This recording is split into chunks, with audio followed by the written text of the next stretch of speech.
Hello students, कैसे हैं आप सब। तो पिछले वीडियो के अंदर हम डिस्कशन कर चुके हैं रेजिस्टिविटी को। साथ ही रेजिस्टिविटी कौन कौन से फैक्टर्स पे डिपेंड करती है।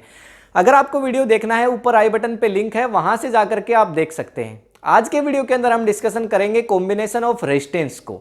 सो first of all we have to know that what is a resistance. तो देखिए रेजिस्टेंस क्या है। वैसे तो हम पहले इसको डिस्कशन कर चुके हैं कि एक प्रॉपर्टी जो करंट को फ्लो होने से रोकती है, ठीक है, अपोज करती है करंट के फ्लो होने का। A property that oppose to flow of current is called resistance.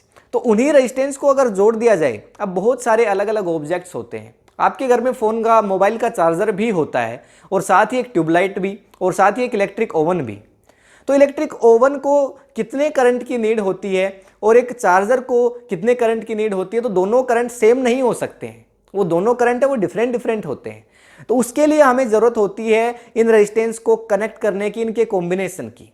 In resistance को कनेक्ट करके हम करंट को कम या ज्यादा कर सकते हैं, ठीक है, किसी एक पर्टिकुलर इक्विपमेंट के लिए, जो कि हमारे घर में हम इलेक्ट्रिक अप्लायंस, जो बहुत सारे इलेक्ट्रिक अप्लायंस होते हैं और सभी अलग अलग रेजिस्टेंस पे रन करते हैं कॉमनली, है ना। तो वहां पे उनके लिए डिफरेंट डिफरेंट टाइप्स के जो करंट है वो करने के लिए रेजिस्टेंस का हम यूज करते हैं। किसी को 5 एम्पियर ही चाहिए, किसी को 10 एम्पियर, तो किसी को 15 एम्पियर। तो रेजिस्टेंस से ही ऐसा पॉसिबल हो पाता। आप देखते हैं सभी जो जितने सारे अप्लायंस होते हैं उनमें अगर आप उनको खोल करके देखेंगे, मैकेनिक के पास ले जाएंगे तो वो आपको बताएगा कि इसके ये यहाँ पे रेजिस्टेंस है वो जुड़े हुए हैं, ठीक। तो यहाँ पे अगर हम बात करें कॉम्बिनेशन ऑफ रेजिस्टेंस की, तो दो तरह का आपका कॉम्बिनेशन ऑफ रेजिस्टेंस होता है। एक तो होता है सीरीज कॉम्बिनेशन, दूसरा पैरेलल कॉम्बिनेशन। आज के वीडियो के अंदर हम डिस्कशन करने वाले हैं सीरीज कॉम्बिनेशन को डिटेल में, कि अगर आपके पास 2, 3, 4 या 10 या 20 या इन्फिनिटी जितने सारे रेजिस्टेंस हैं वो अगर जोड़ दिए जाएं, तो किस तरह से आप फाइंड आउट कर सकते हैं उस सर्किट का इक्विवेलेंट रेजिस्टेंस। या आपको इक्विवेलेंट रेजिस्टेंस दे दिया गया हो तो किस तरह से आप फाइंड आउट कर सकते हैं पोटेंशियल डिफरेंस और करंट। तो इन्हीं सब चीजों के ऊपर डिस्कशन करेंगे। तो देखिए स्टार्ट करते हैं। तो सबसे पहले यहां पे देखिए ये सर्किट है और इस सर्किट के अंदर आई करंट फ्लो हो रहा है। देखिए ये बैटरी है, एक पॉजिटिव टर्मिनल, एक नेगेटिव टर्मिनल, और ये हमारे पास की। इसके अंदर, इस सर्किट के अंदर आई करंट फ्लो हो रहा है। हमें पता है कि करंट कहां से कहां फ्लो करता है, पॉजिटिव टू नेगेटिव। तो इसमें आई करंट है वो फ्लो हो रहा है, ठीक है। अब ये हमारे पास एक बैटरी है, जैसा कि आप जानते हैं ये एक पोटेंशियल डिफरेंस सोर्स है।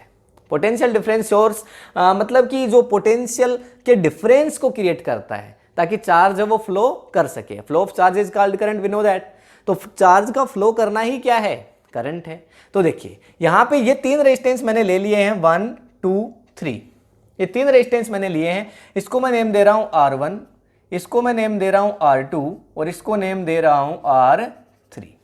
ये 3 रेजिस्टेंस। अब ये 3 रेजिस्टेंस का मतलब क्या है, यहां पे 3 बल्ब हो सकते थे, यहां पे 3 इलेक्ट्रिक ओवन हो सकते थे, या 2 बल्ब 1 इलेक्ट्रिक ओवन हो सकता था। ये 3 बेसिकली अप्लायंस हैं और इन सभी अप्लायंस का अपना अपना अलग अलग रेजिस्टेंस हो सकता है। तो इन तीनों रेजिस्टेंस का, इस पूरे सर्किट का जो रेजिस्टेंस है वो कितना होगा, कैसे फाइंड। अब ये 3 ही जरूरी नहीं, 3 हो सकते हैं, 4 हो सकते हैं, 5 हो सकते हैं, 6 हो सकते हैं, जितने मर्जी हम ले सकते थे, या 2 ही ले सकते थे, ठीक। तो इसका कॉम्बिनेशन है, उसको फाइंड आउट कैसे करेंगे। तो यहां पे देखिए 2 चीज होती है, एक होता है पोटेंशियल डिफरेंस, दूसरा करंट। तो करंट तो आपका सेम होता है। यहां से जो करंट इसमें आई करंट फ्लो कर रहा है, जो करंट इसमें फ्लो कर रहा है वो कैसा होता है, सेम होता है। करंट है वो चेंज नहीं होगा। यहां से इसमें भी आई करंट फ्लो करेगा, इसमें भी आई करंट फ्लो करेगा, और इसमें भी आई करंट फ्लो करेगा। लेकिन हमें तो पता है कि रेजिस्टेंस वो प्रॉपर्टी है जो करंट को फ्लो होने से रोकती है। तो फिर तीनों में सेम करंट कैसे फ्लो कर सकता है। अच्छा, ये जो रेजिस्टेंस वो कहां आपको देखने को मिलेंगे। आपने दिवाली के टाइम पे जो लाइटिंग होती है, जो लड़ियां होती है ना, जो मार्केट में मिलती हैं, वो आपने देखी होंगी। उसका एक बल्ब अगर फ्यूज हो जाता है तो पूरी लड़ी फ्यूज हो जाती है, पूरी जो लाइट है वो जलना बंद हो जाती है। इस तरह का जो अरेंजमेंट होता है उसमें सीरीज कॉम्बिनेशन है। इस वायर को बताइए मैं यहां से काट दूं, क्या होगा, ये आगे की तीनों वायर्स के अंदर करंट जाएगा। तो ये वही कॉम्बिनेशन होता है जिसमें एंड टू एंड रेजिस्टेंस वो कनेक्टेड होते हैं। So we can say that the 2 और different resistance connected with each other by different ends. तो एक दूसरे के एंड से, देखिए यहां पे इसकी स्टार्टिंग है, इसका एंड है। अब इसकी एंडिंग पे ही दूसरा रेजिस्टेंस जुड़ा हुआ है, फिर इसकी एंडिंग पे ही देखिए दूसरा तीसरा रेजिस्टेंस जुड़ा हुआ है। तो इस तरह से एंड टू एंड जब रेजिस्टेंस जुड़ते हैं तो ऐसा जो रेजिस्टेंस है उसको क्या कहते हैं, सीरीज कॉम्बिनेशन। इस तरह से जुड़ते हैं तो सीरीज कॉम्बिनेशन उसको कहा जाता है, तो एक के बाद एक। अब कहीं से भी अगर वायर को, मान लो यहां से वायर को कट कर दूं, आगे कहां फ्लो करेगा करंट? नहीं करेगा, यहीं से कट हो गया वायर। ठीक, तो इस तरह का जो रेजिस्टेंस, अब यहां पे जैसे यहां पे देखिए इस वायर को तो चलिए हम कंप्लीट कर देते हैं। अब ये बैटरी हो चाहे कितनी वोल्ट की हो, क्या फर्क पड़ता है, पोटेंशियल डिफरेंस कितना ही आ रहा हो, अगर वायर ही बीच में से कट हो गया तो आगे करंट जाएगा नहीं। ऐसा ही उन दीपावली वाली जो लाइटिंग होती है उनके साथ होता है, एक बल्ब फ्यूज, बीच में से यहाँ पे सर्किट कट हो गया, आगे करंट फ्लो कर ही नहीं रहा। ठीक वैसे ही तो देखिए यहाँ पे, अब यहाँ पे दो चीजें आपके पास हैं, एक तो पोटेंशियल डिफरेंस और दूसरा करंट। अब करंट सेम क्यों होता है, हमें तो पता है रेजिस्टेंस वो प्रॉपर्टी जो रोकती है करंट को। तो देखिए आप ये हमारे पास एक पाइप है कोई, ठीक है, ये एक पाइप हो गया और इसके अंदर से वाटर फ्लो कर रहा है, इसके अंदर से क्या फ्लो कर रहा है, वाटर फ्लो कर रहा है। ठीक है, अब इस पाइप के अंदर से जैसे जैसे वाटर फ्लो करता रहेगा इस तरह से, ठीक है, कर रहा है आराम से। अब रेजिस्टेंस है, रेजिस्टेंस क्या है, वो प्रॉपर्टी जो इसको रोकेगी। चलिए इसको फ्लो करने से रोकते हैं, कैसे रोकेंगे, इसकी स्पीड को कम कर सकते हैं। कैसे, मान लो इस पाइप की विड्थ को हमने क्या कर दिया, कम कर दिया, इसके क्रॉस सेक्शन एरिया को कम कर दिया। तो चलिए कम कर देते हैं थोड़ा, मान लेते हैं इस जगह से हम इसके क्रॉस सेक्शन एरिया को क्या कर देते हैं, कम कर देते हैं। तो यहां से देखिए हमने इसके क्रॉस सेक्शन एरिया को क्या कर दिया, कम कर दिया। देखिए पहले इतना क्रॉस सेक्शन एरिया था, अब केवल इतना बचा। अब क्या होगा, जो वाटर के फ्लो होने की जो रेट है, जो स्पीड है, वो क्या हो जाएगी, कम हो जाएगी। क्या वाटर फ्लो होना बंद हो जाएगा? ठीक ऐसा ही करंट के साथ होता है। अब यहां से भाई करंट क्या है, flow of charge is called current. तो यहां से इलेक्ट्रॉन्स और प्रोटॉन्स मूव तो कर रहे हैं ना। अब यहां पे जो रेजिस्टेंस मैंने लगाया, ये क्या कर रहा है, उसके फ्लो होने की रेट को कम कर रहा है या ज्यादा कर सकता है। भाई कम रेजिस्टेंस हुआ तो ज्यादा हो जाएगी, हमें पता है ना, अकॉर्डिंग टू ओम्स लॉ क्या होता है, V प्रोपोर्शनल टू I। तो वहां से, तो यहां पे जितना पोटेंशियल डिफरेंस को आप बढ़ाएंगे करंट भी बढ़ता जाएगा, पर रेजिस्टेंस को अगर आप बढ़ा रहे हैं तो करंट धीरे होगा, अगर कम करें तो फास्ट हो जाएगा। लेकिन यहां से जितने इलेक्ट्रॉन चले हैं, जितने प्रोटॉन चले हैं, वो आगे तो जाएंगे कि नहीं जाएंगे। ऐसा थोड़ी होगा कि 10 इलेक्ट्रॉन आगे चले गए, बाकी इलेक्ट्रॉन आगे जा ही नहीं रहे, ऐसा तो नहीं होगा ना। तो ठीक वैसा ही भाई यहां से अगर आपने 5 लीटर वाटर को यहां पे स्टार्ट किया था मूव करना, कितना, 5 लीटर, भाई यहां पे वाटर फ्लो करने लग रहा था, तो हो सकता है कि ये जो पोर्शन आपके पास है, इतना जो पोर्शन है, इसके अंदर से वाटर के फ्लो होने की रेट कम हो जाए, उसकी स्पीड कम हो जाए, पर यहां पे इस एंड पे 5 लीटर आएगा कि नहीं आएगा। भाई इसको तो कोई यहां पे कैंसिल नहीं कर सकता ना। तो करंट यहां पे ये जो पाइप है वो करंट को खा थोड़ी जाएगा। इस वाटर को, ये वाला पाइप 5 लीटर में से ऐसा थोड़ी होगा 1 लीटर को खुद ही पी गया, आगे 4 लीटर ही मिला, ऐसा नहीं करेगा ना। तो ठीक वैसे ये जो वायर है, ये जो रेजिस्टेंस है, ये करंट को खा थोड़ी जाएगा, चार्ज को खा थोड़ी जाएगा। यहां से भाई जितना चार्ज फ्लो करने लगा, वो जो चार्ज है वो आगे आएगा तो सही। तो स्पीड कम या ज्यादा हो सकती है, चार्ज को फ्लो करने में टाइम लग सकता है, पर करंट सेम रहेगा सीरीज कॉम्बिनेशन में। लेकिन पैरेलल कॉम्बिनेशन में करंट है वो डिफरेंट होता है, I1, वो आगे हम नेक्स्ट वीडियो के अंदर पैरेलल कॉम्बिनेशन को ही डिस्कशन करेंगे। तो इसमें यहां पे I करंट अगर फ्लो करने लगा था, तो इस रेजिस्टेंस में भी I करंट होगा, इस रेजिस्टेंस में भी I करंट होगा, और इसमें भी I होगा। भाई थोड़ा टाइम लगा करके आ जाएगा आगे, पर आएगा I। अगर यहां पे 5 एम्पियर है ना, यहां पे भी 5 एम्पियर होगा, यहां पे भी 5 एम्पियर, और यहां पे भी 5 एम्पियर ही होगा। करंट सेम होगा, करंट डिफरेंट नहीं हो सकता। तो देखिए यहां पे एक बार मैं इसको रफ करता हूं, उसके बाद देखिए चलते हैं आगे। तो यहां पे आप देखेंगे तो करंट है वो तीनों के लिए सेम होगा। तो अगर मैं करंट के लिए लिखता हूं तो देखिए क्या लिख सकता हूं, यहां से I equals to I1 equals to I2 equals to I3। सही बात है, यही तो बात है भाई। इसमें अगर करंट फ्लो कर रहा है I1 ऐसा मान लेते हैं, और इसमें अगर करंट फ्लो कर रहा है I2, और इसमें अगर करंट फ्लो कर रहा है I3, तो क्या करंट तीनों के अंदर सेम फ्लो कर रहा है? तो तीनों ही I के बराबर होंगे कि नहीं होंगे? भाई I equals to I1, I2 और I3, यही तो बात है यहां से। अच्छा, पोटेंशियल डिफरेंस पे आते हैं। पोटेंशियल डिफरेंस की अगर हम बात करें, पोटेंशियल डिफरेंस यानी V से डिनोट करते हैं पोटेंशियल डिफरेंस को। अगर इसकी हम बात करें तो ये जो आपके पास रेजिस्टेंस है R1, इसके अंदर पोटेंशियल डिफरेंस कुछ अलग होगा। ये आगे वाला जो रेजिस्टेंस है इसमें पोटेंशियल डिफरेंस कुछ अलग होगा, और इससे आगे वाले रेजिस्टेंस में अगर यहाँ पे 10 होते तो 10 में पोटेंशियल डिफरेंस अलग अलग होता। कुछ वोल्टेज को इसने कंज्यूम कर लिया, आगे गया वोल्टेज को कंज्यूम कर लेते हैं, ठीक। थोड़ा और आगे जाएगा, इसने भी कुछ वोल्टेज को कंज्यूम किया, थोड़ा और आगे जाएगा। कहते हुए सुना होगा ना कई बार कि घर पे चक्की वगैरह चलाते हैं तो कहते हैं कि वोल्टेज नहीं आ रहे, वोल्टेज नहीं आ रहे। इसका मतलब क्या है, बहुत सारे लोगों ने बहुत सारे अप्लायंस को चला रखा है जिससे जो वोल्टेज है वो प्रॉपर नहीं आ रहे, जो मोटर वगैरह है हमारे घर की वो ठीक से चल नहीं पा रही, समझे ना।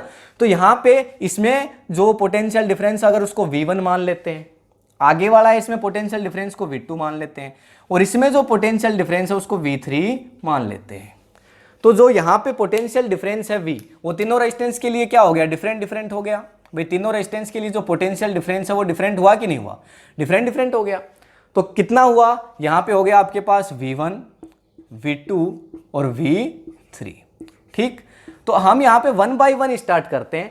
तो अब अकॉर्डिंग टू ओम्स लॉ हमें पता है, देखिए क्या होता है, अकॉर्डिंग टू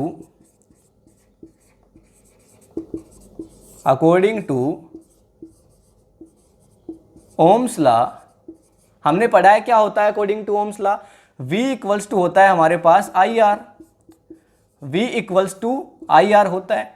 तो भाई यहाँ पे V1 है, तो अगर हम बात करें फर्स्ट पॉइंट की, तो यहाँ पे अगर फर्स्ट पॉइंट की हम बात करें तो potential difference in resistance R1 कितना होगा, पोटेंशियल डिफरेंस, इसको मैं PD लिख रहा हूँ शॉर्ट फॉर्म में, PD in potential difference in R1, resistance R1 कितना होगा, potential difference in resistance R1 ये हो जाएगा आपके पास, देखिए कितना V1। तो V1 की वैल्यू कितनी होगी, तो यहाँ पे देखिए V इक्वल्स टू क्या होता है IR, और यहाँ पे करंट क्या है, मैंने थोड़ी देर पहले बताया, इसमें भी I, इसमें भी I और इसमें भी I, तीनों में सेम करंट है, I करंट है। तो यहाँ पे क्या होगा आपके पास, हम इसको राइट डाउन कर सकते हैं। तो V1 इक्वल्स टू हो जाएगा हमारे पास, देखिए I, और रेजिस्टेंस कितना है, R1 है, तो ये आ जाएगा आपके पास R1, इक्वेशन फर्स्ट दे देंगे, ठीक। इसी तरह से सेकंड यहाँ पे पोटेंशियल डिफरेंस इन R2 कितना हो जाएगा, पोटेंशियल डिफरेंस इन R2 हो जाएगा V2। तो V2 इक्वल्स टू हम क्या लिख सकते हैं, देखिए यहाँ से IR2, सेकंड इक्वेशन हो गई। भाई यहाँ पे रेजिस्टेंस तो कितना है, R2 है, करंट सेम है, करंट I है, अकॉर्डिंग टू ओम्स लॉ हमें पता है V इक्वल्स टू IR होता है। अच्छा, तीसरे रेजिस्टेंस इसमें R3 में जो पोटेंशियल डिफरेंस की वैल्यू कितनी होगी, देखिए यहाँ पे V3 होगी। तो यहाँ पे तीसरा पॉइंट जो हमें पता है, पोटेंशियल डिफरेंस इन R3 कितना होगा, देखिए V3 इक्वल्स टू क्या होगा, करंट कितना है, देखिए I, और जो रेजिस्टेंस की वैल्यू है वो कितनी है आपके पास R3, तो यहाँ पे लिख देते हैं R3। ये हो गया इक्वेशन थर्ड। अब ये तीनों चीजें आपके पास आ गई है, V1 I, देखिए V1 V2 और V3 तीनों की वैल्यू आ गई है। तो अब हमें इस सर्किट के अंदर टोटल रेजिस्टेंस को फाइंड आउट करना है कि इसका टोटल रेजिस्टेंस कितना है। उसके लिए क्या करेंगे भाई, यहां से हम क्या कर सकते हैं, V equals to IR, R equals to क्या होगा, V अपॉन I। तो हमें टोटल पोटेंशियल डिफरेंस चाहिए, मतलब हमें V1 V2 और V3 को जोड़ना पड़ेगा। भाई यहां से हम क्या करेंगे, according to Ohm's law, R equals to क्या आएगा, V अपॉन I आएगा, R इक्वल्स टू क्या आएगा, V अपॉन I आएगा। तो हम क्या करेंगे, पोटेंशियल डिफरेंस को टोटल जोड़ेंगे ना, बेट सारा पोटेंशियल डिफरेंस चाहिएगा कि नहीं चाहिएगा, इस सर्किट का अगर इक्विवेलेंट रेजिस्टेंस हमसे पूछ लिया, चाहिएगा। तो देखिए V1 plus V2 plus V3, इससे पोटेंशियल डिफरेंस आएगा। अच्छा, टोटल करंट कितना है, टोटल करंट तो I है, वो तो चेंज हुआ ही नहीं। भाई इस सर्किट में टोटल करंट कितना फ्लो कर रहा है, देखो I कर रहा है, हमने शुरू में ही कहा था इसमें I करंट फ्लो कर रहा है, ये तो चेंज हुआ ही नहीं। यहां से I गया था और यहां पे भी देखो कितना आया है, यहां पे I ही वापस आया है, करंट तो सेम ही फ्लो कर रहा है। तो पोटेंशियल डिफरेंस को अगर टोटल हम निकाल लें तो उसके बाद इजीली हम रेजिस्टेंस को निकाल पाएंगे। तो इसका आप स्क्रीनशॉट ले सकते हैं एक बार, उसके बाद मैं इसको रफ करता हूं, फिर आगे चलते हैं। तो अब ये तीन इक्वेशन हमारे पास हैं, इक्वेशन फर्स्ट, इक्वेशन सेकंड और इक्वेशन थर्ड। तो इनके अकॉर्डिंगली हम देखिए लिख सकते हैं, देखिए क्या, from equation first, second and third, तीनों इक्वेशन से क्या कर सकते हैं, देखिए V equals to total potential difference equals to V1 plus V2 plus V3, ये कर सकते हैं। तीनों की वैल्यू को देखिए पुट करेंगे इसके अंदर, तो यहाँ पे तीनों की वैल्यू को अगर पुट करेंगे क्या आ जाएगा, V1 की वैल्यू रखते हैं, देखिए यहाँ से IR1 प्लस V2 की वैल्यू रखेंगे IR2 प्लस V3 की वैल्यू रखेंगे, देखिए यहाँ पे IR3। अब यहाँ से एक चीज बताइए, क्या मैं I को कॉमन ले सकता हूँ, भाई यहाँ पे भी i है, यहाँ पे भी i है और यहाँ पे भी i है, तो कॉमन ले सकते हैं ना। तो देखिए क्या हो जाएगा, ये i तो आ जाएगा बाहर, यहाँ से क्या बचेगा r1 प्लस यहाँ से क्या बचेगा r2 प्लस यहाँ से क्या बचेगा r3, लिख सकते हैं इसको। अच्छा यहाँ पे v है। अच्छा ये i अगर इधर आ जाए, भाई यहाँ से इस i को अगर मैं हटा दूं और मैं इसको इस साइड में ले आऊं तो क्या हो जाएगा v अपॉन आई। थोड़ी देर पहले हमने देखा था कि अकॉर्डिंग टू ओम्स लॉ क्या होता है, अकॉर्डिंग टू ओम्स लॉ होता है v equals to I R. अच्छा r इक्वल्स टू क्या होगा, यहां से r equals to v upon I होगा कि नहीं होगा। क्या ये आपको v अपॉन आई नजर आ रहा है। तो क्या मैं इसको r के बराबर लिख सकता हूं, लिख सकता हूं। तो यहां पे क्या आ जाएगा, इसको मैं रफ कर सकता हूं। अब देखिए नीचे वाले को, ठीक। तो अब यहां से देखिए हम क्या लिख सकते हैं, ये r के इक्वल आ जाएगा तो यहां पे क्या लिखूंगा r, v अपॉन आई क्या हो गया r हो गया। अच्छा इक्वल्स टू ये r1 है, r1 प्लस r2 और प्लस r3। हमें क्या चाहिए था, हमें टोटल रेजिस्टेंस चाहिए था, r चाहिए था ना हमें। क्या r हमने निकाल लिया कि नहीं निकाल लिया। देखो यहां से r1 plus r2 plus r3, ये हमारे पास तीन रेजिस्टेंस थे और तीनों का कॉम्बिनेशन R इक्विवेलेंट हमारे पास आ गया। भाई हमें R इक्विवेलेंट को ही तो फाइंड आउट करना था और R इक्विवेलेंट हमारे पास आ गया। अच्छा अब क्या हो अगर और भी ज्यादा रेजिस्टेंस इसमें जुड़े हुए हो, मान लेते हैं n रेजिस्टेंस है, 3 हो सकते हैं, 6 हो सकते हैं, 10 हो सकते हैं, 20 हो सकते हैं, n रेजिस्टेंस इसमें जुड़े हुए हैं। सो अगर if n resistance are connected तो क्या करेंगे, देखिए रेजिस्टेंस इक्वल्स टू होगा R equals to R1 plus R2 plus R3 और plus dot dot dot dot plus dot dot dot plus R n. समझ गए, डॉट डॉट डॉट का मतलब क्या है, जितने यहां पे जुड़े हुए हो n तक, 4 5 6 7 8 9 जितने जुड़े हुए हो आप उन सबको रख देंगे तो आपके पास क्या आ जाएगा, यहां से इक्विवेलेंट रेजिस्टेंस आ जाएगा। तो अब यहां से 2-3 कंक्लूजन हम फाइंड आउट करते हैं। जो हमने पहली चीज तो देखी, इसके अंदर क्या देखी, तो सीरीज कॉम्बिनेशन में जो रेजिस्टेंस है वो एंड टू एंड जुड़ते हैं। इसका मतलब है कि इसका डिसएडवांटेज हो जाता है अगर सर्किट कहीं से भी ब्रेकडाउन हो जाए, अगर सर्किट कहीं से भी ब्रेकडाउन हो जाए तो पूरे सर्किट में करंट फ्लो करना बंद। घर में जो फिटिंग होती है ना वो कौन से कॉम्बिनेशन में होती है, पैरेलल कॉम्बिनेशन, कभी सीरीज में नहीं करी जाती। एक बल्ब फ्यूज हुआ पूरे घर की लाइट उड़ जाएगी, समझ गए ना, पूरे घर की लाइट उड़ जाएगी अगर एक बल्ब फ्यूज हुआ, कुछ भी खराब हो गया पूरे घर में से, तो इसलिए उसको पैरेलल में कनेक्ट करते हैं, जो कि आगे वाले वीडियो में हम पढ़ेंगे पैरेलल। अच्छा दूसरा कंक्लूजन ये निकला कि सीरीज कॉम्बिनेशन में करंट है वो हमेशा क्या रहता है, सेम बना रहता है। करंट हमेशा कैसा रहता है, सेम बना रहता है, कभी चेंज नहीं होता। क्यों चेंज नहीं होता, क्योंकि यहाँ पे जो वायर है या जो रेजिस्टेंस है वो चार्ज को स्टोर करके नहीं रखता, उसकी करंट की स्पीड को, चार्ज के फ्लो करने की स्पीड को कम या ज्यादा करता है। जितना आया पीछे से जाएगा तो उतना ही, वो स्टोर करके अपने पास नहीं रख लेता। ठीक, ये बात समझ में आई। पोटेंशियल डिफरेंस तीनों में क्या होता है, अलग अलग होता है और उसी को हम ऐड करके यहाँ पे इजीली जो रेजिस्टेंस है, इक्विवेलेंट रेजिस्टेंस, उसको फाइंड आउट कर लेते हैं। एक पॉइंट और आता है यहाँ पे इंपॉर्टेंट कि जो रेजिस्टेंस है किसी भी सीरीज कॉम्बिनेशन में, जो इक्विवेलेंट रेजिस्टेंस है, ये इक्विवेलेंट रेजिस्टेंस, ये आपका किसी भी जुड़े हुए रेजिस्टेंस के नंबर से मैक्सिमम होगा। अगर यहाँ पे देखो 3 जुड़े हुए होते, मान लेते हैं ये हमारे पास होता है 5 ओम, ये होता है हमारे पास 10 ओम और ये होता है हमारे पास 15 ओम। कैसे फाइंड आउट करते, तीनों को जोड़ते हैं ना, 5 + 10 + 15, ऐसे तो करते। तो 10 से भी वो वैल्यू ज्यादा आती, 5 से भी वो वैल्यू ज्यादा आती और 15 से भी वो वैल्यू ज्यादा आती। जो इनका इक्विवेलेंट रेजिस्टेंस है वो तीनों से क्या होता है, ज्यादा होता है। ठीक, सीरीज कॉम्बिनेशन में जो इक्विवेलेंट रेजिस्टेंस होता है वो जितने सारे रेजिस्टेंस उसमें जुड़े हुए हैं उन सभी का एडिशन होता है। और पैरेलल में सबसे छोटे से छोटा रेजिस्टेंस जो होता है उससे भी छोटा इक्विवेलेंट रेजिस्टेंस निकल के आता है। क्या करते हैं, 1/5, 1/10, आगे वाले वीडियो में डिटेल में पढ़ने वाले हैं। सीरीज कॉम्बिनेशन जो आपका पैरेलल कॉम्बिनेशन है वो क्या है ना। तो ये कुछ कंक्लूजन्स थे जो इससे हमें समझ में आए। तो आपको पता चल गया होगा कि सीरीज कॉम्बिनेशन क्या है और किस तरह से इक्विवेलेंट रेजिस्टेंस को हम इसमें फाइंड आउट कर सकते हैं। अगर ये वीडियो आपको इन्फॉर्मेटिव लगा है तो अपने फ्रेंड्स के साथ शेयर करिए। अगर यहाँ पे अभी तक आपने हमारे चैनल को सब्सक्राइब नहीं किया है तो कर लीजिए और साथ ही बेल आइकन है उसको भी प्रेस कर लीजिए, क्योंकि नोटिफिकेशन है वो बहुत कम जा रहा है ना आप बच्चों के पास। और मिलते हैं नेक्स्ट वीडियो के अंदर पैरेलल कॉम्बिनेशन कंसेप्ट के साथ। तो तब तक के लिए thank you, have a nice day.